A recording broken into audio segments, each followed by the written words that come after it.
so many types of masalas, but today we'll be focusing on how to make a simple yet flavorful roasted masala.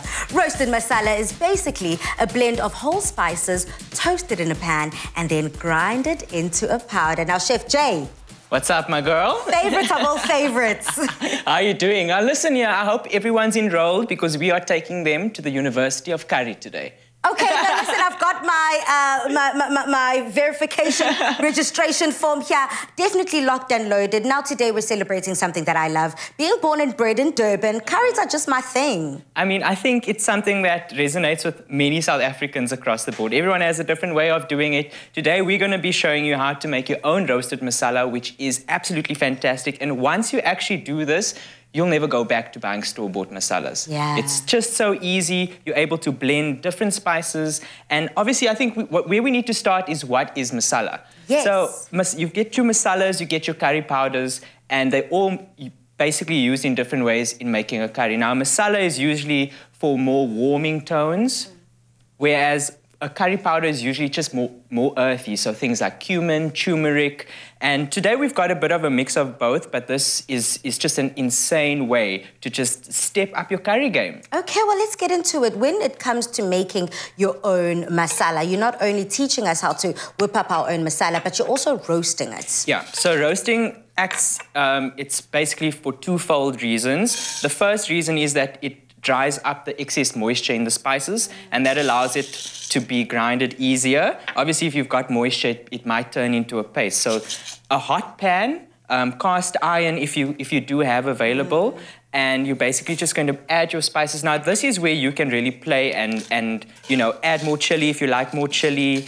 We've got some dried black peppercorns, we've got fennel seeds, we've got coriander seeds, we've got cumin seeds, we've got cinnamon, and I put the cinnamon in whole. Yeah. Don't shy away from that, as long as you've got a decent way of blending it. Is this just the unroasted version? So we've actually gone ahead and roasted those for you. Okay. So we've taken that step out for you. And another really good way or reason for roasting is it releases those volatile aromatics that come from spices. So they've got those natural oils, and once you roast it, you can automatically tell that the flavor is different. I mean, you can already start smelling those spices. And now you obviously want to be quite careful. You don't want to burn your spices because that would just, you know, annihilate the flavor and take over. I was going to say, the heat is very, very low on that pan. So start off quite low, getting a bit excited here, and then just keeping it low gives you more control over it. You're able to adjust as you go along, and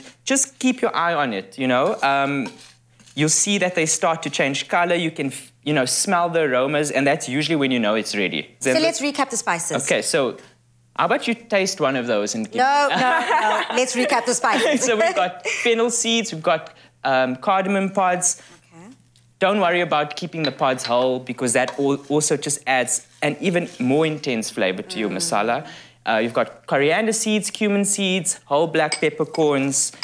Black peppercorns are also just crazy in this recipe because they add just an extra element of spice without it being too overpowering. Stunning. And then you've obviously got your whole chilies and then your whole cinnamon sticks. Stunning. So that all goes in there. And essentially, I mean, this is normally how we get it when we do store buy it. Yeah.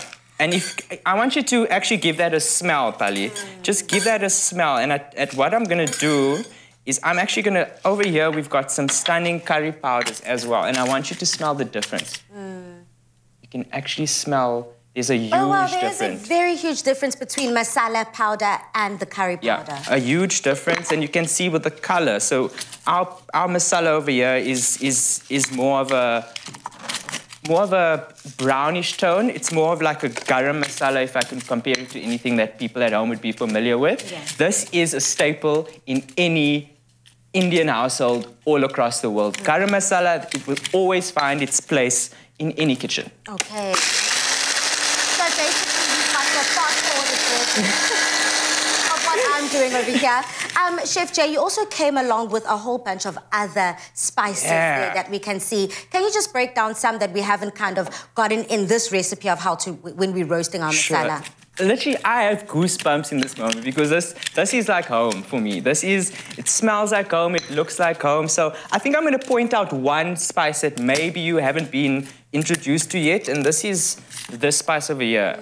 So here we've got it in seed form and the leaves as well. So this is fenugreek. Fenugreek. Fenugreek, yeah. And actually back home in Joburg, we have an urban farm in our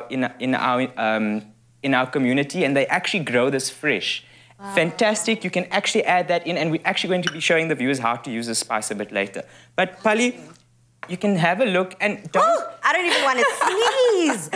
But it's just fantastic, and don't shy away from having it coarse. You could actually go and sift this for a finer powder, but I would just use this as is for that texture, extra flavor, and there you go. I love that. South Africa, we're going to be walking side by side, hand in hand, the entire show, showing you how to whip up nothing but the best in chilies. Now, to get the recipe for these roasted masala flavors, head over to afternoonexpress.co.za.